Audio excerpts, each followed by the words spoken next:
Hello and welcome to Fierce Feedback. Hi Liz Curie. Hi Will Goldston, how's it going? All right, not too bad. We're in a different location to normal. It all sounds a little bit different. Oh, it's like being in a cathedral, love. It's a bit weird, isn't it? It's a bit echoey. Fierce Feedback, if you're not familiar, is the show where two friends each bring one beloved thing. Beloved. Great word. Yep, from the past. And I talk like Liz. So we're doing video games yet again. Yep. For the foreseeable. We have many queued up. And it's Liz's turn to go first. I don't like going first. Why not? I don't know, I was just nervous, isn't it? Okay. So it's my turn to go first. Yeah. Unveil your game. Right, before I start. Okay. I'm a bit conscious that it's a bit more downbeat than my previous two. When you say downbeat, are you it's not a sequel to Beat Down. Damn it. The sequel to Beat Down is Downbeat. How has that never happened? A really depressing sequel where he just sort of sits around and mopes about all the people he killed. It's not that, but I kind of wish it was, because that would be a brilliant plot twist. So I'm going to rummage in my bag and bring it for you. So Liz is turning to a receptacle that I can't see and presumably is about to produce. Are you ready? I'm ready. I am presenting to you the September 2008. I said the month as well because it is important. It's the month of my birth. Sure. So the 2008 Silent Hill Homecoming. Okay. On the 360. Okay.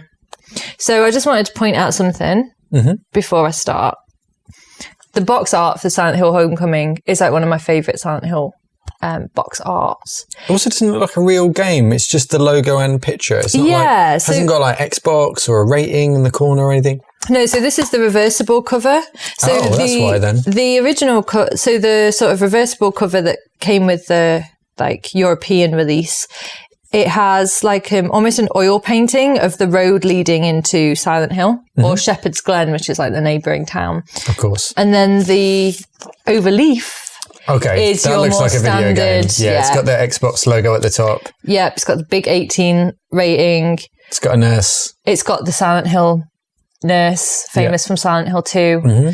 And just looks a bit more actiony and buy this game than a beautiful oil painting. But there is a box art, I think it was for the North America, which was the one I liked, where it was it looks like a family portrait of the main character and his brother, which is very nice. Cool. So shall I start off traditionally and read the box, back of the box? Do what you wouldst.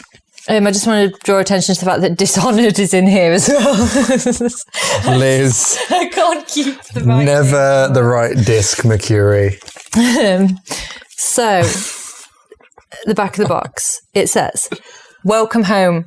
While recovering in a military hospital from an injury gained in service, Alex Shepard is discharged following news that his brother is missing. He returns home to his little lakeside town of Shepherd's Glen. Not Glen. But it's not all as he left it. Oh, bastard. His father's gone. Oh, no. His mother's catatonic. Oh. And the town is eerily quiet. His quest for truth leads to the ominous, great word, Silent Hill and some dark secrets. With a plethora, another great word, of weapons available, Alex must battle horrific monsters and deadly puzzles to find his father and unravel the mystery behind his brother's disappearance." So, Liz, I'm a Silent Hill noob. Well, I've seen the film with Sean Bean. Oh, yeah, I was going to mention that later, actually. Sure, don't want to ruin your thunder, but your Velvet Thunder. Yeah. But I don't really know too much about the games. Give me a pitch of the average Silent Hill game. So this... It's a horror game. Yeah, this is the thing, and that I thought I should mention, because I am a massive Silent Hill fan, so I just assume everybody knows what it is. So the original Silent Hill was 1999. It was by a team called Team Silent that made the first 4 Silent Hills. Okay. A little bit on them later because they're so cool. And so the first game is basically about a man who loses his daughter whilst driving through Silent Hill, and he crashes the van, his Jeep, and he goes and finds her and uncovers all the nastiness that is in Silent Hill. Okay. So the first Silent Hill is very much centered around a cult, kind of. Like Resi 4.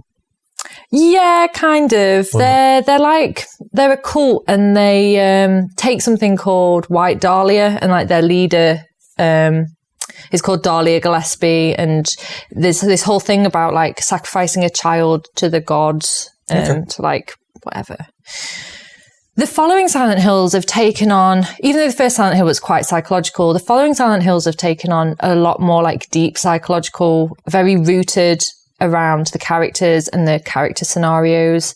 So Silent Hill 2, which is my favourite, is centred around the guilt of a man who's trying to find his wife. He receives a letter from his dead wife saying, I'm in Silent Hill. He goes to find her. And all the manifestations he sees, everything that's in Silent Hill, is a manifestation of his guilt. So the popular nurses that you see, like with the big breasts. Okay. I'd noticed more the bandaged heads, but you're a liar. So that is all about the fact that, you know, James's wife was ill and he really hated having to look after her and he felt very guilty about it. So there's the manifestations of these like sexual nurses, and he sees someone called Maria. So it makes sense in the story. And that vein is kind of carried on through with the other Silent Hills. I really like it. So you said they made the first 4. Where does this fit in the chronology? So this is the 6th Silent Hill. Okay. So Team Silent, just a little bit about them. So as I said, like 99. So Team Silent worked on Silent Hill 1, 2, 3 and 4.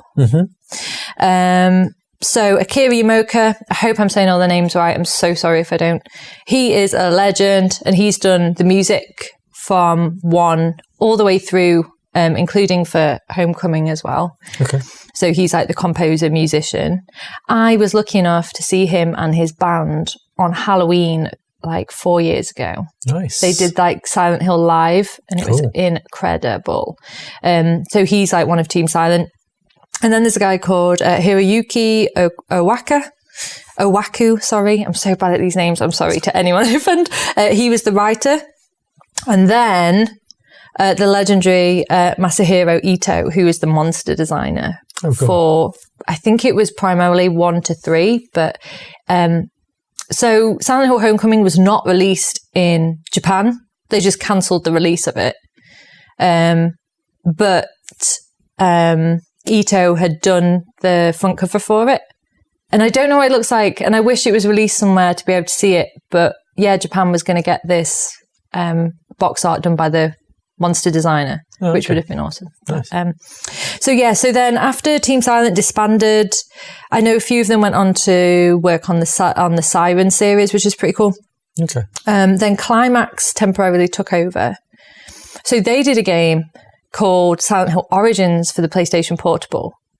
And it was brilliant. It was really, really, really good. And then after that, they did, I believe, Silent Hill Shattered Memories, which was for the Wii and PlayStation 2. And then it then went to Double Helix, who made Homecoming. So that's where it fit. Yeah, quite late.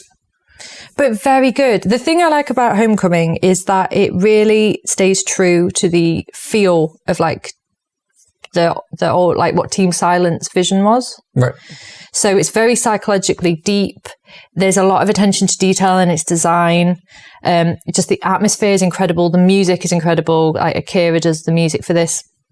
And so it just, to me, it feels very like a spiritual. Right. Renaissance like sequel. Of the series. Playing it, it feels to me that I'm playing like a later gen Silent Hill. Which is just very nice. And the other thing as well is that I went back to play it recently, and it still handles so well.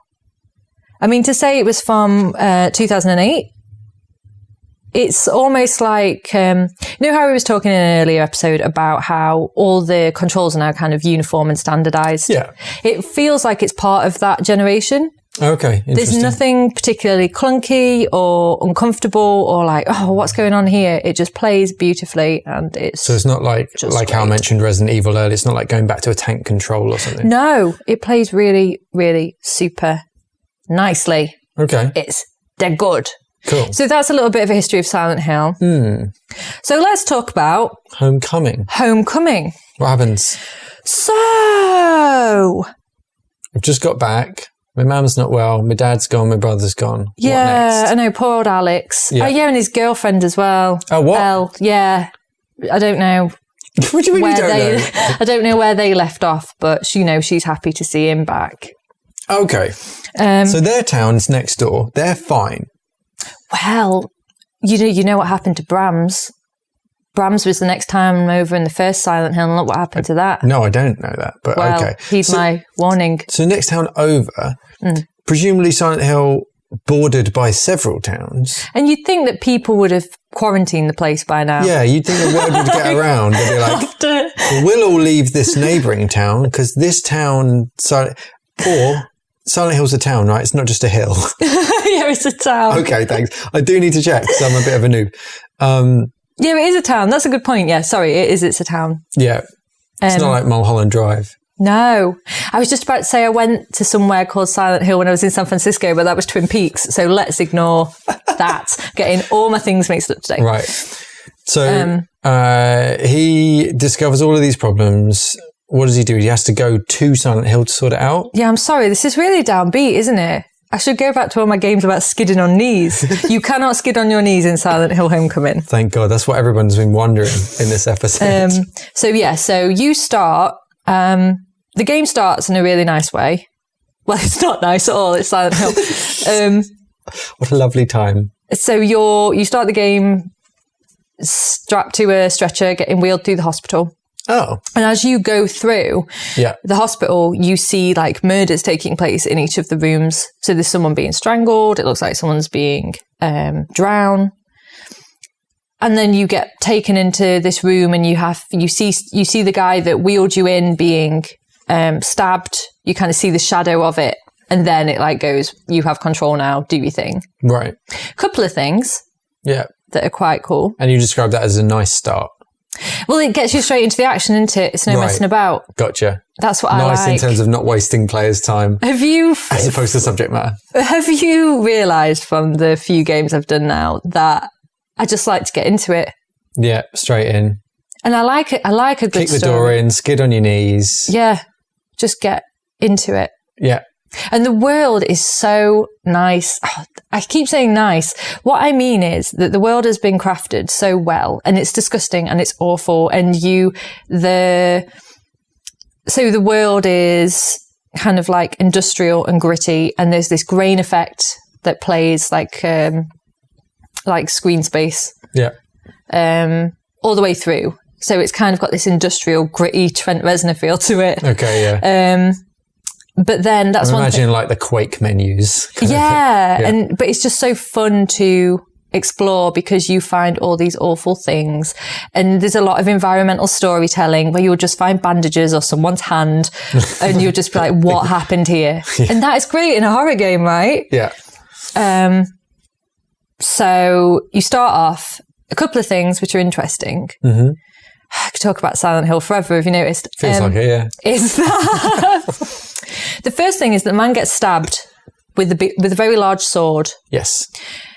If you're familiar with the film, as you said, Christoph Gans' film, was that 2006, I believe? If you say so. Really enjoyed it as well. I thought it was a pretty good horror film, to be fair. So the plot, talking over you because I love Silent Hill. So the plot very much touches on Silent Hill 1 and 2. Some parts are very true to the game. I think I really enjoyed the film and I thought the feel was pretty good. But you'll have seen Pyramid Head in the film then, right? Yeah. If anyone isn't familiar with Pyramid Head, he's this scary looking, muscly guy with a pyramid, like a metal pyramid for a head. Yeah. And he carries this massive cleaver. So there was apparently talks about having him a bit more. So I think that Silent Hill Homecoming was originally going to be a spiritual successor to Silent Hill 2. There's a lot of similarities in it, which I'll talk about later if I have time. Does it follow on from the plot? It was going to originally. Okay. So the producer, Tom Hullett, he was also the producer on Origins and Shattered Memories. He talks more about the similarities that would have been between that and Silent Hill 2. Like one of the main characters in Homecoming was actually going to be one of the younger characters in Silent Hill 2 grown up. And so there was going to be quite a link there. So for any Silent Hill fans, the child Laura from Silent Hill 2, Elle in Homecoming was going to be her grown up. And there was going to be this... So they just sort of did a bit of a switcheroo with the plot and made it something newer. And they originally wanted to have Pyramid Head in it as well, because he originally kind of popped up in Silent Hill 2. He's a bit of a mainstay of the thing, I assume. Yeah, but they made the creative decision to not have him in it. And instead, he's a guy with the big knife. And a normal head. And a normal head. And he's just called the boogeyman. Normal head. Oh. Well, they should have just called him Normal Head. Normal Head and Pyramid Head. Oh my God, it's a normal head. So. Yeah, and then the other thing is that I didn't realise this until I was like reading up about it. And this is what I mean about clever design and it being pretty sweet. Each of the murders that you go past is one of the bosses that you play in the game. Oh, nice. Yeah, it's really nice. I love a good, like, full circle wrap up. Yeah. So there's like a boss called Asphyxia, and that's the manifestation of someone who got strangled. Yeah. There's someone who's a manifestation of someone who got dismembered. Actually, that stopped me playing the game for a while. I'm just rambling so much. Never let me do a Silent Hill again because I never shut up.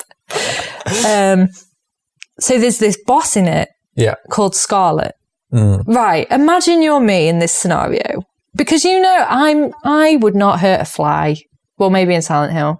Yeah. But imagine you're me in this scenario and there's this dad and he's like, I don't know where my daughter is. My daughter's Scarlet. You need to bring her back to me. And you go, don't worry. I've got it. I'll be back in a minute. Yeah.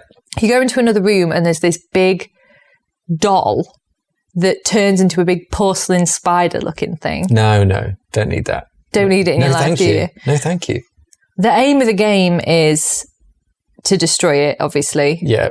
But immediately, ideally. I recollect that I only had my pipe at my disposal, and so I was hitting it until it was shattering all the porcelain off. Yeah.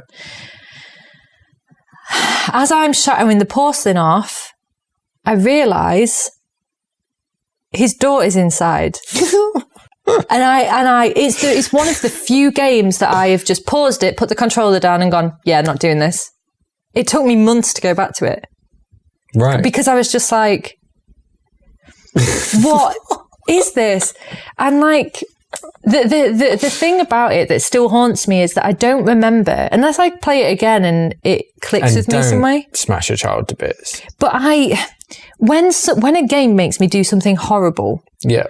Like, for example, in BioShock, when you choose whether to harvest the little sisters. Yeah. I was trying to think of it as And there was like the moral decision of whether you should do that or not.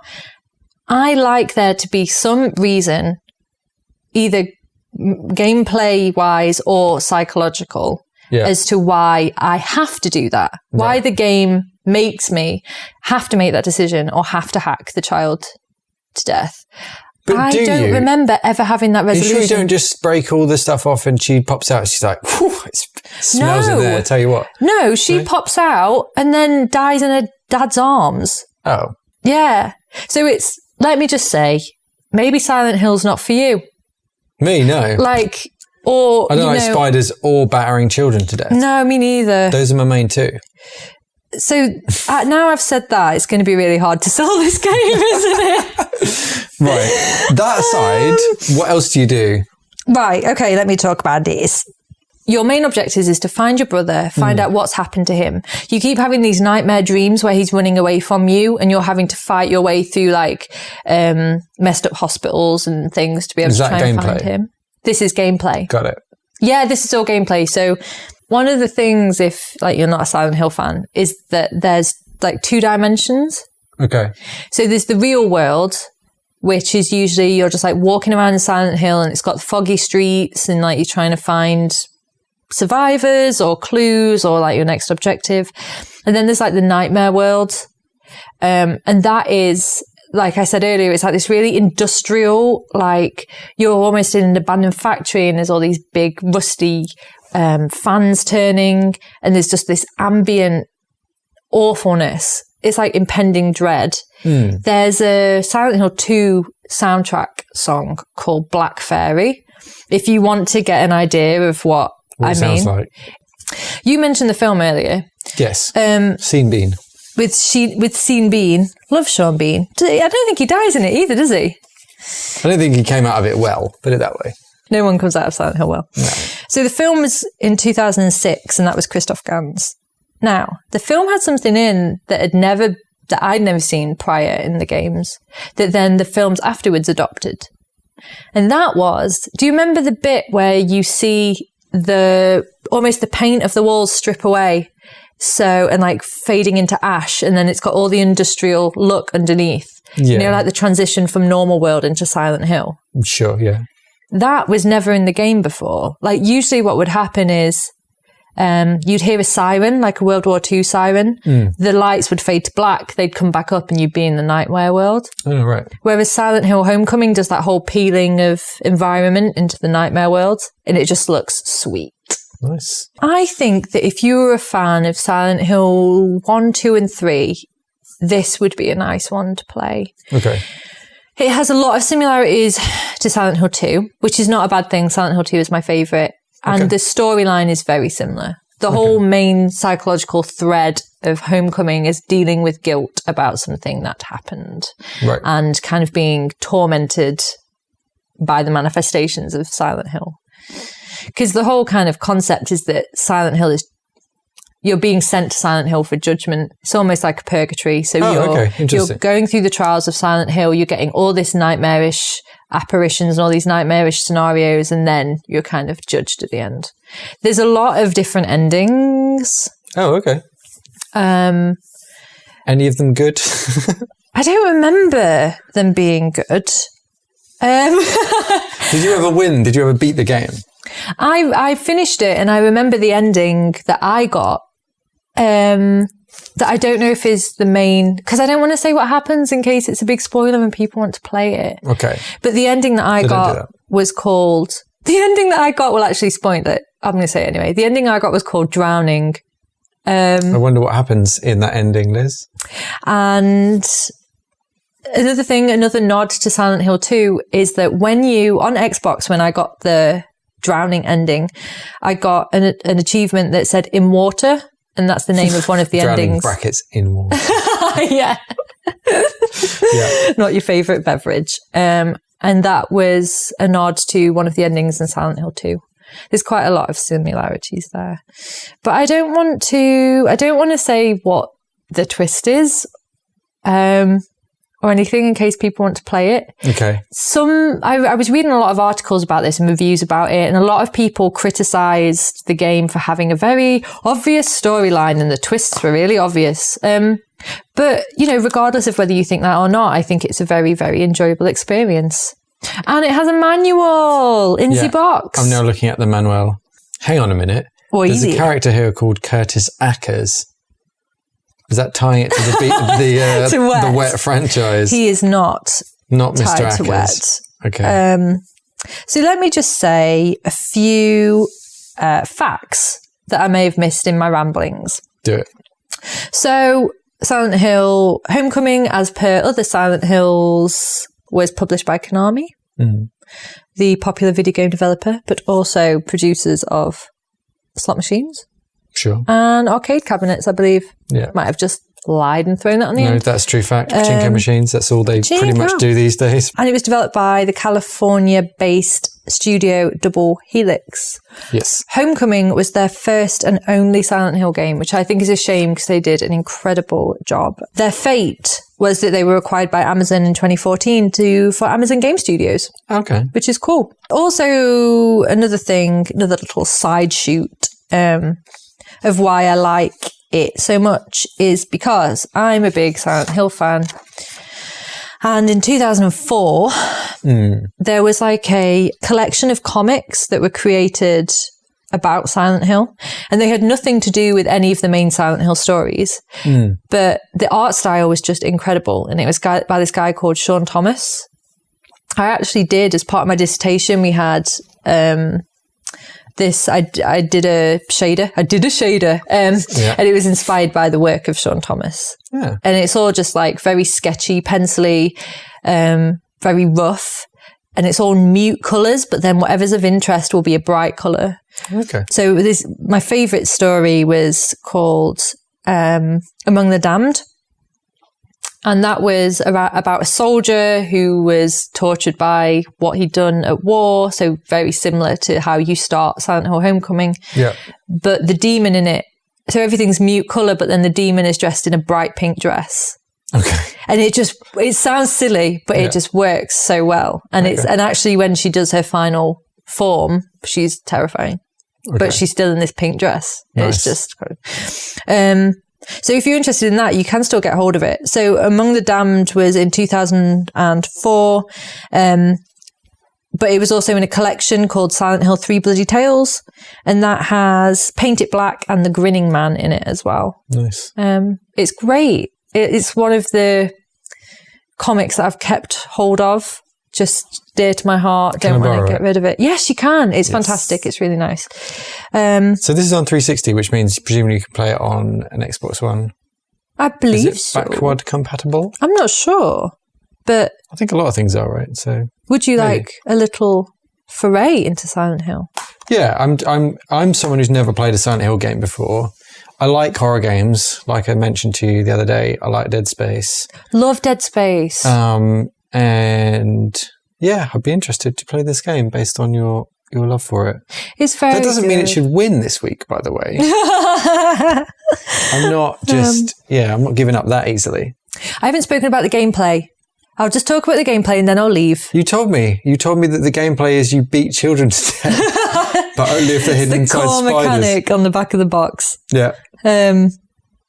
So combat is very similar to the other Silent Hills. So you explore the environment, unfold nightmarish things. Lots of puzzles, environmental puzzles. Lots of this door is locked and cannot be opened. Yeah. There's a lot of that. Lots of environmental puzzles and things. Like, for example, right at the start of the game, you get 2 X-ray films, put them up on the board in the hospital, and it gives you a code to open the next door. That kind of stuff. Yeah.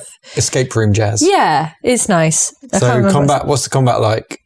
So the combat is like, you can pick up any kind of melee weapon, so you can get a pipe about a bit. Yeah, sure. Lead bars, maybe? I'm not sure. Right. You can pick things up. I was getting melee combat. The reason I paused is because I was getting confused with Silent Hill 4 The Room, where you can pick up glass bottles. And it's hilarious because, to my recollection, they did nothing. So there'd be this monster charging at you. You just smashed you just smashed your glass bottle on them like you were sending a ship off to sea. Oh, and they just still kept coming. I don't think there's any glass bottles in Homecoming. And then you've got your guns, as you'd expect. Okay. So because he is a soldier, there was a lot more focus on combat in this one. So you have heavy attacks in this as well. Okay. Yeah, it's dead good. I enjoyed it very much. So is it just like a gauntlet of puzzle, monster, boss? Yeah, pretty much. So playing it, you genuinely feel trapped and you're in this oppressive environment and it's like tunnels. Because of all the locked doors, it's like a labyrinth. Okay. And you're like trying to scope out the area, finding out which areas have things useful to you, doubling back on yourself, using the map to scope out plan. Is it one of those games where you get lost easily? Because I get really frustrated with games like that where I'm like, oh, this level design's killing me. I don't know where to go. Yes, but the good thing about it is that he draws on the map as you go. So if there's a locked door, he scribbles it out. If there's a point of interest, he puts a cross and writes next to it what it is. Oh, that's cool. So it's really nice to you get that sense of progression quite easily, which is nice. Cool. And then the other thing is as well, it's not like just a horde of monsters after you all the time. They're very strategically placed. It's very... quite minimal, really. Minimal. And then also, as with other Silent Hills, you get the radio static crackling when something's near, which is really nice because you'll just be going on about your day and then you'll hear the radio static. Going on about your day through a horror maze. Nightmaresville. And then the static will come on and sometimes you'll be so deep in trying to solve a puzzle or find somewhere that you'll just stop and be like, oh, shit. Oh, and they just rock up. And then they just rock up. That's annoying. It's good. Love it. So you have to kill them and then carry on finish the puzzle? Well, you can kind of scoot around them.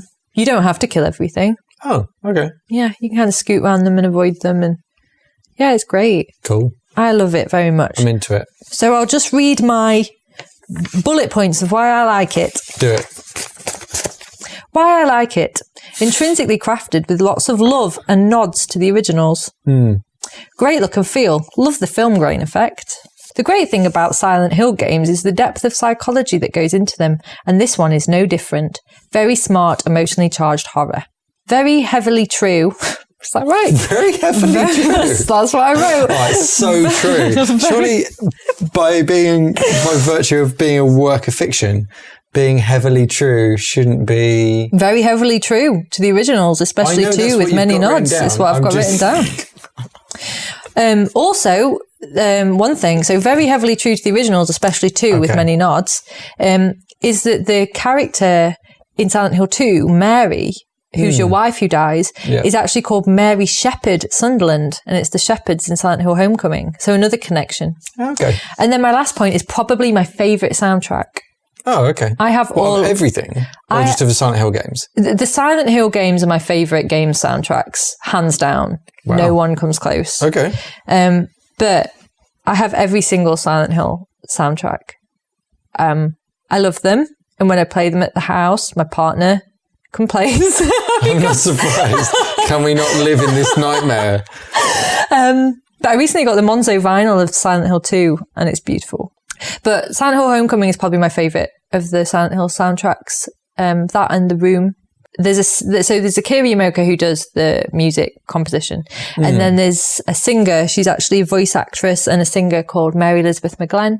Yeah. And she does the vocals, and her voice is just so hauntingly beautiful. Cool. It's just incredible. So they're my reasons. And that was Silent Hill Homecoming. And I'm sorry that was so depressing and I'm a little bit sad downbeat. But I love it. And I just had to bring it to you today, William. Well, I just hope that you've sold it well enough. Yeah, me too. Because I'm bringing a corker, Liz. Ooh. I'm bringing a bloody corker. I'm now reaching into my bag for my notes. And I'm going to read the intro to you, Liz. Oh, I'm very excited. You ready? Look at all your notes. Calm down. It's 1993. Oh. I'm 10 years old. Mm-hmm. Okay. The other kids are making Tracy Island from Thunderbirds in paper mache. Oh, yeah. I'm making Isla Nublar. Oh, no. I've read the book. What is this? I've read the book. And by read the book, I mean I've listened to the audio book. Are you bringing a Jurassic Park game? Well, don't ruin it. Sorry. I'm really excited. I've seen the film. I've got the T-shirt. I can think of one thing and one thing only. Dinosaurs. Both. Goodness sake. But that's why 1993 on the Sega Mega Drive was all about... Don't do this. You've so won. Jurassic Bloody Park on the Mega Drive. Moses. So, yep, this is Jurassic Park, 16-bit one-player cartridge. Handing it over to Liz. I remember this. Of course you do. It's like it's coming back to its mother. that's weird. So yeah. Oh my goodness, Will, you win. Let's just stop the podcast now. Like I'm voting for you too. Stop the podcast. I want to get off. Look at the manual. Yeah. So it's a platformer. So what you should know is that at the time there were two main 16-bit Jurassic Park games out. Okay. On the SNES, a completely different game. It wasn't ported. It's a completely different game, different studio by Ocean, which was like a Zelda top-down thing where you sort of roam around and shoot stuff, and it was okay. This is more of a side-on, and it was very much like Flashback. Okay. So if you remember Flashback, Delphine Software, I think it was, they used kind of like a rotoscoping technique to get like quite fluid motion of a character. So basically, rotoscoping, if you're not familiar, take lots of photos or take lots of stills of something and then trace over them, draw over them. And so after Flashback, I think what they did was they thought, well, we can get that same kind of style in this game.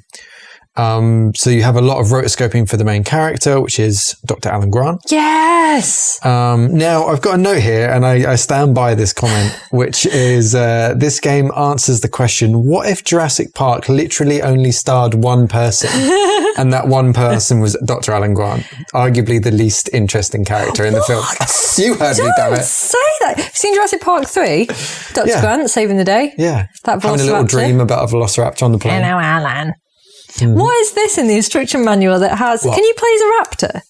Well, you've ruined that. Oh, I'm so sorry. Oh, I'm so sorry. careful. They should never give you the box. It was in a different language as well. I figured it out. Yeah, I can speak Raptor. I'll get back to that. Sorry. It's not in Raptor. Gone to the Raptor. Everybody's gone to the Raptor. So, it's a game, obviously came out in 93, same as the film. Dev began early 1992. It's by a studio called Blue Sky Interactive, and they were around for about 12 years, California-based. They did games from the Atari 7800 all the way up to the PlayStation 1. And so this game sold amazingly well, broke records, 250,000 copies, record $13.8 million, wow. Which was big for video games at the time. Yeah. Not anymore, baby. So it was, like I said, it was a kind of an action platformer. You're running around, jumping on stuff. Because of the rotoscoping, they got quite a lot of nice sort of moves out of it. So a lot of sort of ledge grabbing and pulling up and climbing on things, climbing on ladders and things. Get good. It was cool. And it looked good. It was a guy called Doug TenNapel, who was the artist from Earthworm Jim. Oh, no way. He was like the art lead on this. And I've noted down that it's a mixed bag. Although I think the art's quite consistent in the sense that it's very dark throughout, like dark both aesthetically and like in tone. Yeah. But I did also write down, looks like it was made by 20 different pixel artists. And the reason I've written that down is that because when you start off the game, there's like you've crashed the Jeep and you're just sort of next to this overturned Jeep and you're like, oh, okay. And that looks like a kind of classically drawn and sort of shaded with like, you know, red and black sort of crisscrossed pixels to make kind of like shading or shadow on something. You're like, oh, that's an interesting start. But then you get like the dinosaurs come along and they're sort of stop motioned from the models from the film. So they got like a raptor model and took photos of it and then digitized that to make the monsters. So it's all kind of slightly different pixel art, but it kind of works. There's some places where you're like, this looks a bit janky, but you know, it's 1993, so kind of what you want. So like I said, the reason that it feels like it's just about if Jurassic Park only starred Alan Grant is because you don't see anybody else in the game. They've all been eaten. Well, you'd hope not. But I love Alan Grant. Tell me your reasons why Alan Grant is the least interesting character. He's got a cool hat and a neckerchief. He's got that raptor claw. He got that raptor claw. Could use that in a pinch. Yeah, no, I do. I'm slightly joking. I do love Alan Grant. I can't think of the least interesting character. Probably. Do you prefer Malcolm? Is that what it is? Of course I do. Who wouldn't? Oh, dropped your manual, sorry. So anyway, the point is you only see him, and at the start, the game starts off with basically, if you can imagine like first person view of the Jeep, driving the Jeep, yep. And you just see a still of looking in the rearview mirror and there's like a raptor. In the back seat? Or maybe the T-Rex, probably the T-Rex, that makes more sense, doesn't it? So you're just looking in this rearview mirror and there's just like a dinosaur face, whatever species it is. And then it just cuts to the Jeep overturned and you're like, oh, great, done. And the reason for that is I think they only knew a bit about what would be in the film. Okay. And they only had the book to go on. So presumably they gave them some concept art, which is like, you know, here's the road, the T-Rex is going to come out, and they're in a Jeep. That's all we know so far. Spielberg's still figuring it all out. Don't worry about it. Crack on with the game. So the game is then a platformer of 6 levels. You've got the jungle, a power plant. So those kind of tie up, you know, obviously this all jungly.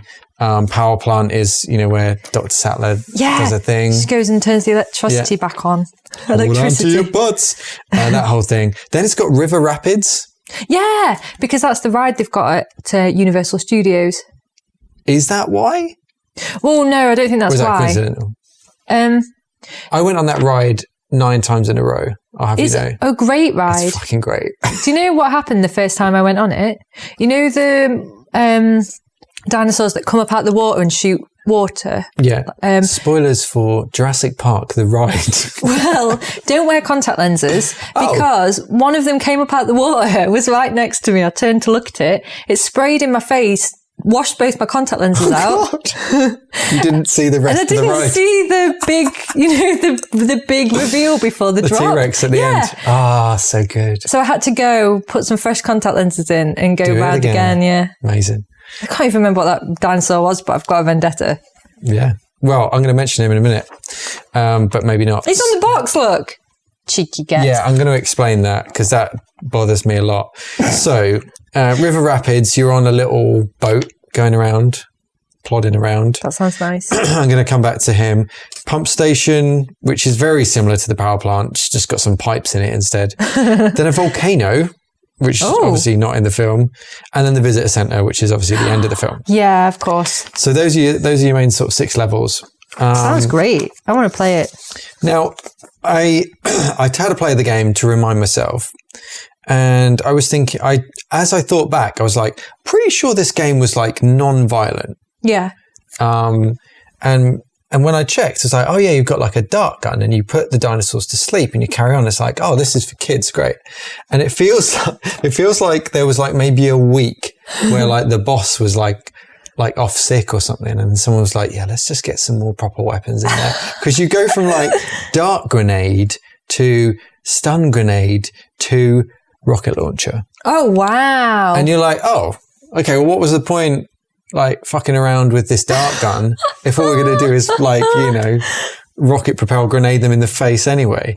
So that was a bit weird. And, I was just a bit thrown by the fact that you had to just, like, I thought it was about like getting to the end in this gauntlet and not harming them because he's a paleontologist. They're alive. He's very excited about it and he doesn't want to kill them or something. It's definitely not that. What is the main goal of the game? Sorry to interrupt. That's a good question. The goal of the game is to get to the end and leave on a chopper, much like the film or the book. In other words, get the fuck out of this situation that you're in. But all you're doing, is just going around and there's various dinosaurs. There's your Dilophosaurus, your Spitter. Love that one. There's your Raptor. And there's your Brachiosaur, which you just saw in the box. Now, your Brachiosaur, if you recall in the film, is the one that they're up in the trees. And it sneezes. And he's like, don't be afraid, Tim. Think of it as kind of a big cow. Yeah, that's what he says. And then he sneezes all over the girl. Lex, and she's like, yeah. And he goes, God bless you! Yep. And it's all fun and games. Now, the Brachiosaur is not much of a threat in the game either. Okay. It's just kind of there to kind of lift its head up and down. And you can kind of jump on its head and sort of ride it down a bit, which is a bit weird. But then I think it does harm you if you bump into it. But the thing that's funny about it is they reuse it. Now, in the power plant, you're like, oh, there's a Brachiosaur's got in here. And you just see its neck up. Okay. So you don't see the whole thing because it's just too big. So they just pop a neck in there and you can't get past it. Why? Because they don't, like if you fall down, like you die and then you carry on. But then when you're on the river, they're like, fuck it, we'll just use that neck again. And they just have it popping up in the river like it's Nessie or some shit. It's really weird. But I like that aspect of like games from that era where I'm just like, we don't need another sprite. We've drawn this already. Let's make it pop up somewhere else. Is it almost an invisible wall? Yeah, kind of. It's just like you have to go around it somehow. Like in the power plant, you climb a ladder and go around it. So do you feel that more games should use dinosaurs as invisible walls? Now we do, yeah. Yeah, me too. So you ruined the surprise earlier. I'm so sorry. I got really excited going through the manual. Yeah, never tell Liz anything. So the beauty of the game, it's not an amazing platformer. The art's nice. The music, no Jurassic Park music in it, by the way. No, don't say There's that. not even a hint of... That's surely illegal. None of that. So that's weird. I don't know why they didn't have the music in it. Maybe old Williams hadn't done the score. That's probably why. Yeah, that's a good point, actually. So yeah, the beauty of it is that it is a dual game in the sense that you can play as the Raptor. Yeah. On the main screen, you can just go to player and switch it to Raptor. And then you're like, great. Hang on a minute, I'm now a Raptor. The levels are the same. The enemies are just dudes with little guns. Oh, really? Yeah, so the Raptor, like same as the enemies in the game, your exact same thing, animated the same way, stop motion, all that kind of stuff. Yeah. But it's got a really nice like camera shake when you land, like, so you feel heavy when you're jumping down on stuff. That's cool. It's really nicely made in that way. And pretty much all you're doing is like sprinting around and then jumping and then like clawing people and knocking them over, which is great. I think that's what I remember of it. Yeah. That mode. Yeah. I would say so. Like if people remember this game, they probably were more excited about that than, shit Indiana Jones running around. No disrespect to Sam Neill. Do you mind if I interrupt you again? Sorry. You always do. Go on. So in the manual, I'm just reading about the Raptor. Yeah.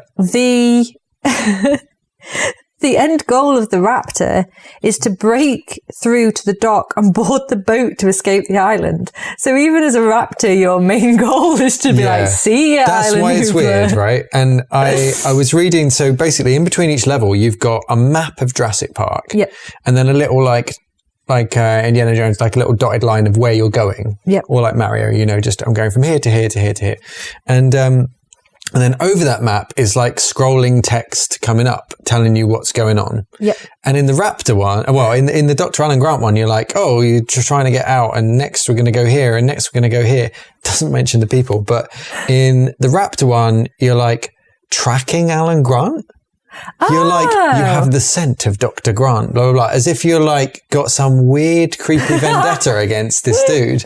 Well, he has been rocket launching you in the face. Yeah, maybe that's it. Maybe it's set after your first playthrough as Dr. Alan Grant, even though you can choose him from the get-go. So I don't know. So you're playing as the Raptor. Didn't get a name check, by the way. Just a Raptor. Alan Raptor. Alan Raptor. And so you're just sort of like legging it through. It's more interesting, especially because of speed. Like Dr. Grant doesn't even really get a jog on, whereas this guy is sprinting around, which is great. And the level design kind of works for both. It's a bit awkward height-wise for the Raptor, but it still kind of works. And so like you've ruined as well, the end game is to get on the ship. So helicopter for Dr. Grant, go by boat for the Raptor. Yeah, well, Raptors get funny about helicopters, don't you? I know, yes. That's a well-known fact. And they're quite good with their boats. Yeah, they love a ship. They love sailing. Yeah. And so it was just a bit weird because you're like, so they both end in the visitor center. Like I said, that's the last level. Yeah. Now, the last bit of the game, I'm going to be honest with you, is disappointing. No, why? Because basically, if you're Dr. Alan Grant, you remember the bit at the end of the film where there's the big dinosaur skeletons. Yes. And they're like, oh, we've got to get out of here. And then some raptors are after them. And then the T-Rex busts in and he's like, what's up, bitches? And then he starts fighting them and smashes through the skeleton and starts fighting the raptors. They run away. Great. Yep. Now, in the game, you are sort of jumping on the skeleton. Okay. It's not particularly clear what is something you can stand on versus not. And there's just two raptors just hanging about at the bottom.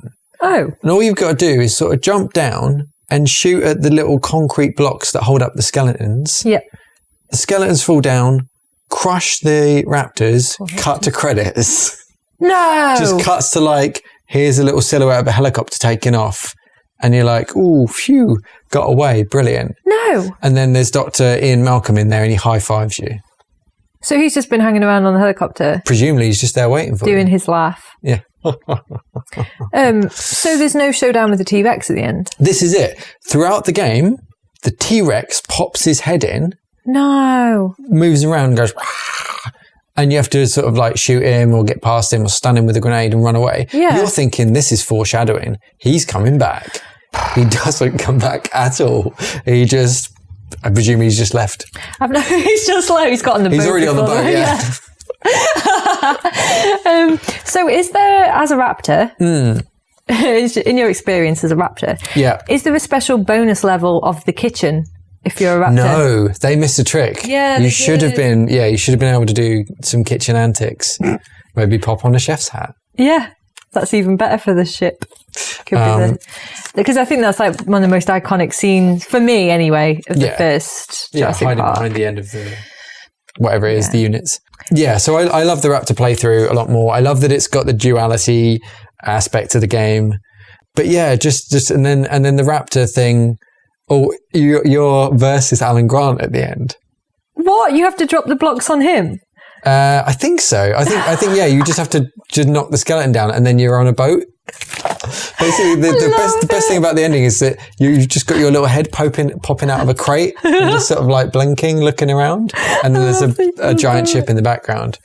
It is great. I enjoy it a lot. I love that the Velociraptor is a stowaway on a boat. Yeah. It looks great. There's not enough pictures in the manual for my liking. I want to actually play this. Yeah, so this is one of those games, like you can see on the back of the box as well, it's just all cram on as many different languages as possible. Yeah. So I'll read you the back of the box. A hurricane rips through Jurassic Park dinosaur preserve, as if you didn't know what Jurassic Park was. Trapping the tourists and freeing the most terrifying animals ever. Play the character... Wait, what is this? Play the character of Grant the paleontologist. Grant the paleontologist. His name's Alan. Oh yeah, it is. Grant. Dr. Alan Grant. Yeah, play the character of Grant Mitchell, the paleontologist, in a deadly battle against the creatures, or be a raptor battling the other dinosaurs and eluding the human enemy's traps. Yeah, I forgot to mention that. When you're the raptor, there's also still dinosaurs about that you've got to just knock out and knock over. It's a little bit weird, to be honest. Do you still jump on the Brachiosaurus's heads? I don't remember. Probably. Assuming that it's all the same. So you can see the T-Rex on the back of the box there. He's just popping up at the bottom. He's great. He is great. I've never been so sad to not have to fight a T-Rex. Yeah, it's a very weird ending to suddenly just like we're out, guys. We're done. It's also a very difficult game. Yeah. And it's kind of unforgiving because there's like a password thing. You know, you can put in game passwords to go to a certain level. Yep. But the levels are pretty long. So like if you die in a bit of it, you're like, oh, I've got to go back to the start of this whole level now. Yeah. It's kind of grueling, kind of annoying. But I just like it. I think it was definitely felt cooler than the SNES game. SNES game had a lot of the actual film stuff in it though, which is really weird. So maybe they just developed it a little bit longer or were more in touch. I don't know. But this is more like a run and gun kind of game. And I think that, like I mentioned earlier, it was a bit of a rip-off of Flashback. Yeah. I think being a 10-year-old, I don't think I was quite mature enough for Flashback. It seemed like quite a bit of an intellectual game and a bit of a smart game. But this was just like, oh my God, it's Jurassic Park and I'm obsessed with dinosaurs and yeah, just hook it into my veins, even though I'm a child. I really want to play it. Yeah. I played this with my cousin when we were younger. You did? Yeah, I remember it. I remember playing as the Velociraptor. Oh, right. And I remember loving it. So, Liz, you have, much like myself, failed to guess our weekly feature, False Feedback, in which we place a lie amongst our telling. Now, I think that you missed out on mine, because I know you did.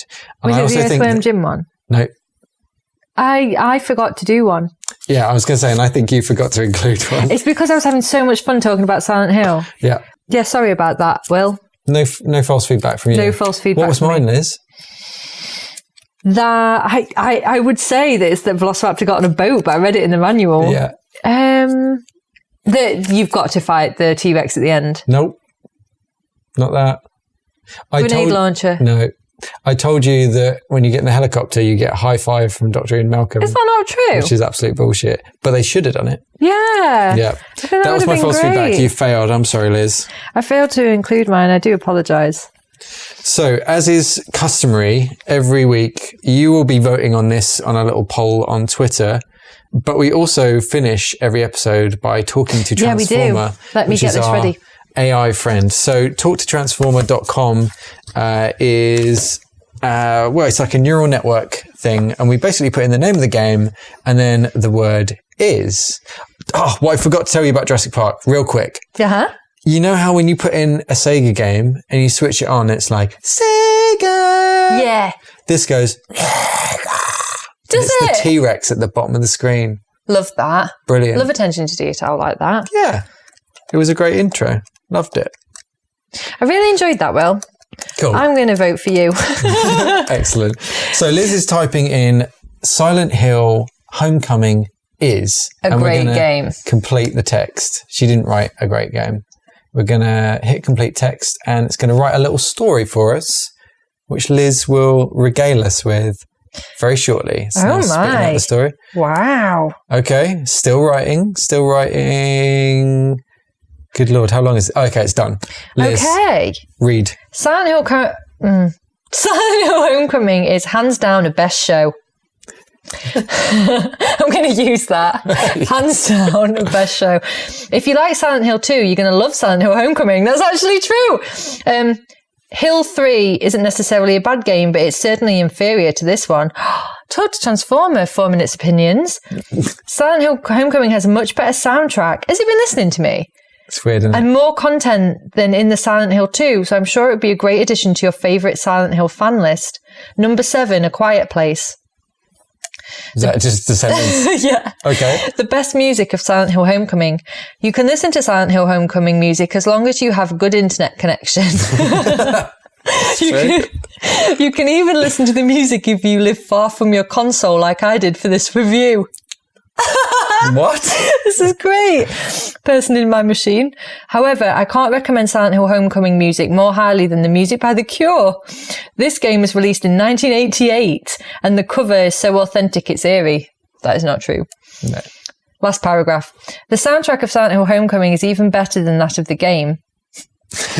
Not only are most of the songs haunting and atmospheric, there are actually some tracks that you'll truly listen to as you play.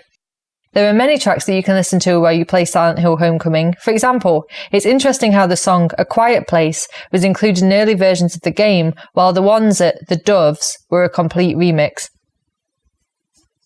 So basically, it read everything you read in doing the research. Yeah. That's weird. Talk to Transform is normally a little bit more ethereal. So I'm going to try mine now. So it's an OpenAI machine learning model by Adam King. Well done, Adam. So, Jurassic. So Liz is now entering Jurassic Park. Okay.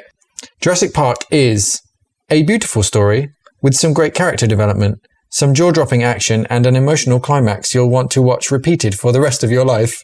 That's so true. That's so true. And then it says, review, Jurassic Park. An incredible time to kill a movie in the vein of Terminator 3, Rise of the Machines and Jurassic Park. Jurassic Park sees the story of Christopher, Jurassic Park 3, and Max, Jurassic Park The Lost World, young, ungainly brothers who embark on their first adventure to find an extinct creature. In an attempt to kill it before it can do any damage, they use their massive guns to shoot at prehistoric dinosaurs all over the world, only to come upon the remains of a prehistoric land where they're ambushed by Raptor Attack Force.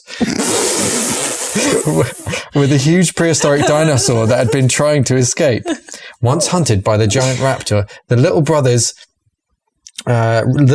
were driven back into hiding while their mother, brackets Claire, Ruth Nager, helps them figure out how to defeat another evil tyrant, a malevolent dragon named the Tyrannosaurus Rex. This is brilliant. Jurassic Park 3 is another film packed with great characters, amazing special effects, and some of the best action sequences I've ever seen in a movie. The story plays out at the best moments, with the suspense builds until the plot really builds as well, making for a truly fantastic cinematic action experience. That was incredible. Thanks. Transformer. I want to just know more about the Raptor Attack Force, to be honest. I'm going to type in, I'm going to go rogue on this one, Liz. Raptor Attack Force is, and Torch Transformer can tell us. Because I want to know if it's made by raptors or it's like an attack force against raptors. I'm a little bit scared of what it's doing right now. Or if it's led by Steven Seagal. Okay. Now, I'll tell you why I'm a little bit scared. The completion for Raptor Attack Force is, they've got 2 bullets. It says Raptor Attack Force is, first bullet, at least twice as strong as the first. Second bullet, capable of dealing more damage. Then it goes on to write a load of C# code. What? Which starts... Is it the code for the game Raptor Attack Force? Let's put it... It's just got a load of code. Well, do you know what? We're going to make a masterpiece. Yeah, I'm gonna put that into a game engine and see what happens. Yeah. So yeah, that's Torch Transformer. Not as ethereal as its usual yarns. But we still love it. But which game is best? Silent Hill Homecoming? Great game. Or Jurassic Park on the Mega Drive? Great game. I would say greater game. But it's not up to me. It's not up to you, Liz. It's up to the listeners. It is, isn't it? Yeah. I just want to play the Jurassic Park game now. Yeah, well.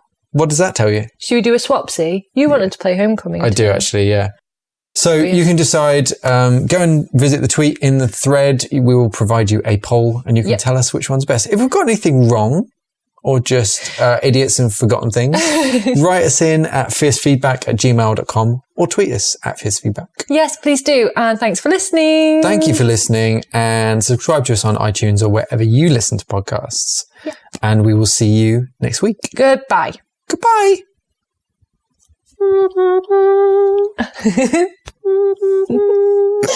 Raptor attack force.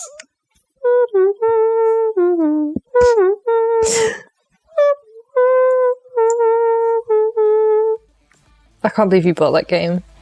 You've just destroyed me with that. Yep. There's no way I'll win. That would be a landslide. Landslide victory. Looking forward to it.